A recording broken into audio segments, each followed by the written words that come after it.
देखिए, हिंसा की घटना कहीं भी हो, किसी भी मुल्क में हो, तो हम लोग का कानून और हम लोग का जो आउटलुक है, हम लोग की जो बातें हैं कि जो भी अगर हिंसात्मक घटना कहीं भी होती है वो अच्छी बात नहीं है। पनोरमा ग्रुप, जो सोचता है वो करता है। आपके अपने सपनों का आशियाना। नमस्कार, आप देख रहे हैं सिटी पोस्ट लाइव और मैं हूं आपके साथ प्रभाकर पांडे। आपको बता दें कि बिहार सरकार के मंत्री, शिक्षा मंत्री सुनील कुमार ने प्रेस कॉन्फ्रेंस कर कहा कि जो भी शिक्षक अपने काम में लापरवाही बरतेंगे उस पर कठोर कार्रवाई की जाएगी। एक शिक्षिका ने शिकायत की थी कि उनके प्राथमिक विद्यालय में उनके साथ शोषण होता है और शोषण किया जा रहा है।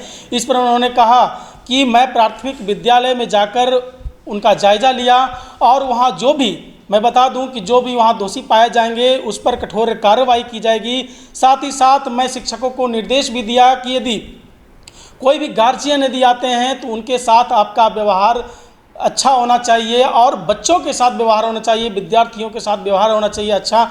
और इसी के साथ यदि आप अपने भी कोई भी टीचर यदि एक साथ रह रहे हैं, उनका भी आपस में जो व्यवहार होगा ये बढ़िया व्यवहार होना चाहिए। मैंने शिक्षकों को निर्देश भी दिया है। इसी के साथ जो भी शिक्षक बहाली हो रही है बिहार में, जैसे बीपीएससी हो, सक्षमता परीक्षा हो, इस तरह से जो भी शिक्षकें आए हैं वो बहुत ही शिक्षा के क्षेत्र में अच्छे काम कर रहे हैं और क्वालिटी से भरपूर शिक्षक हैं वहाँ पे।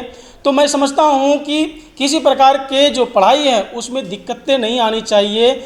ये प्रेस वार्ता कर सुनील कुमार ने कहा और उन्होंने कहा कि आप लोगों के माध्यम से ये कहना चाह रहा हूँ कि कोई भी स्कूल में यदि शिक्षक लापरवाही बरतेंगे तो उस पर कठोर कार्रवाई की जाएगी। और क्या कुछ कहते नजर आए सुनील कुमार, पहले आप इनका बयान सुने।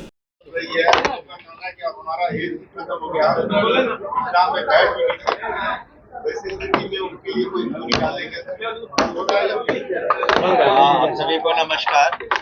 इस संबंध में देखिए, अभी तक तो विभाग का यही निर्णय है कि इम्तहान के थ्रू, एग्जाम के थ्रू, या तो जो नए लोग थे बीपीएससी के थ्रू आए या फिर जो सक्षमता परीक्षा के थ्रू आए, और पुनः हम लोग जो कंप्यूटर टीचर का नियुक्ति कर रहे हैं या प्रधानाध्यापक का या फिर प्रधान शिक्षक का, तो अभी तक व्यवस्था यही है। वो लोग हमसे मिले थे, हमने कहा था कि ठीक है, आपकी बातों पर हम जरूर अवश्य गौर करेंगे, लेकिन ऐसा अभी कोई निर्णय नहीं लिया गया। और कोई प्रश्न पूछिए। फुलवारी शहर से एक महिला शिक्षिका आई थी, उन्होंने आपसे गुहार लगाया है कि उनके प्रभारी के द्वारा उन पर तारीफ किया जा रहा है।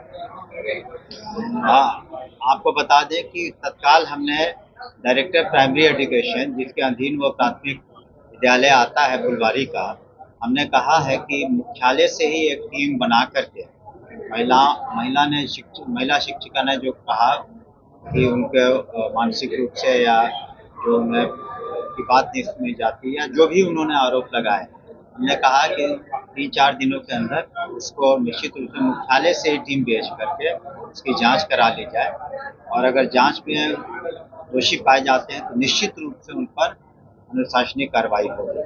पूर्व में भी कुछ जांचें हुई हैं और जहां भी जो दोषी पाए गए हैं उन पर हमने निलंबन की कार्रवाई की। जी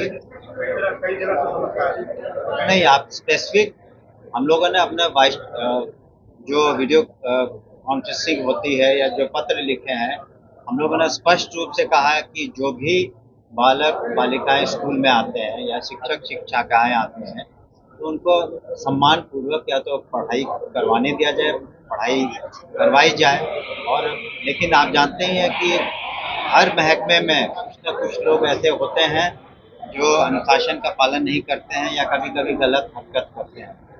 तो मैं आपके माध्यम से भी पुनः सबसे कहना चाहूँगा, सभी शिक्षकों से, सभी प्रधानाध्यापक से, प्रधान शिक्षकों से, कि जो अपनी ड्यूटी समय पर मन लगाकर करें और अपना व्यवहार बहुत ही सही रखें बालक बालिकाओं के प्रति या उनके अधीनस्थ अन्य शिक्षक शिक्षिकाएं हैं, और कहीं भी कमी पाई जाएगी या दुर्व्यवहार के मामले आएंगे या प्रताड़ना के मामले आएंगे, उन पर हम लोग सख्त से सख्त कार्रवाई करेंगे। काउंसलिंग का काम अभी सक्षमता वाला चल रहा है, और बहुत कम ऐसे जो क्वालिफाई किए हैं सक्षमता परीक्षा में 5% हमारी बातें हो रही हैं। 2-3% से ज़्यादा लोग नहीं है जो उचित पेपर लेकर नहीं आए। कुछ टेक्निकल चीज़ें हैं, कुछ पेपर लेकर नहीं आए, लेकिन 95% से अधिक हम कहेंगे कि जो पेपर लेकर आए हैं करीब करीब सही था, लेकिन फाइनल आंकड़ा हम बता पाएंगे जब काउंसलिंग पूरी हो जाएगी। बांग्लादेश की घटना को कैसे देखते हैं? जिस तरीके से बांग्लादेश में घटना घटी है, वहाँ हिंदुओं को मारे गए हैं, मंदिरों में तोड़फोड़ की गई है, उस घटना को कैसे देखते हैं? देखिए, हिंसा की घटना कहीं भी हो, किसी भी मुल्क में हो, तो हम लोग का कानून और हम लोग का जो आउटलुक है, हम लोग की जो बातें हैं कि जो भी अगर हिंसात्मक घटना कहीं भी होती है वो अच्छी बात नहीं है। और कल ही माननीय मंत्री जी ने संबोधन किया था प्रेस को और कहा था कि हम लोग भी अपने बॉर्डर इत्यादि पर जो भी सुरक्षा के इंतजामात हैं, जो BSF वगैरह इत्यादि के पास है, बॉर्डर सिक्योरिटी फोर्स या अन्य फोर्सेस जो हैं पैरामिलिट्री के, वो लोग अलर्ट रहेंगे। और वो अंदरूनी मामला उस देश का, लेकिन हिंसा कहीं भी किसी भी देश में सही नहीं है। बिहार के स्टूडेंट भी हैं क्या? ऐसी है कि या तो एक्सटर्नल अफेयर्स मिनिस्ट्री से या डायरेक्ट किसी ने हमसे संपर्क नहीं किया है कि कोई स्टूडेंट का मामला हो। ये वो चार्जशीट के तेजस्वी यादव के ऊपर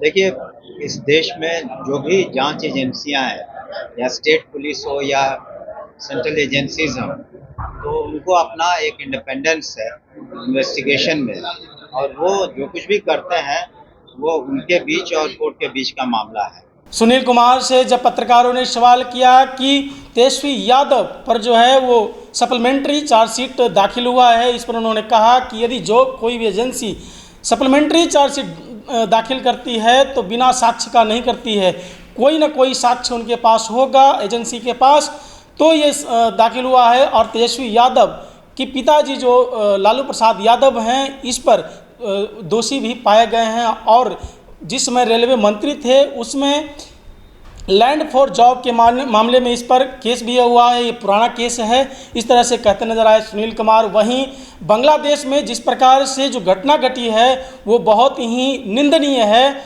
और इस पर बिहार सरकार और केंद्र सरकार दोनों एक्टिव है। बिहार के बॉर्डर पे BSF को लगाया गया है और बहुत ही पुख्ता जो है वहाँ पे इंतज़ाम किया गया है BSF का, और किसी प्रकार से यदि घुसपैठी वहाँ पे आएंगे तो वो अरेस्ट कर लिए जाएंगे।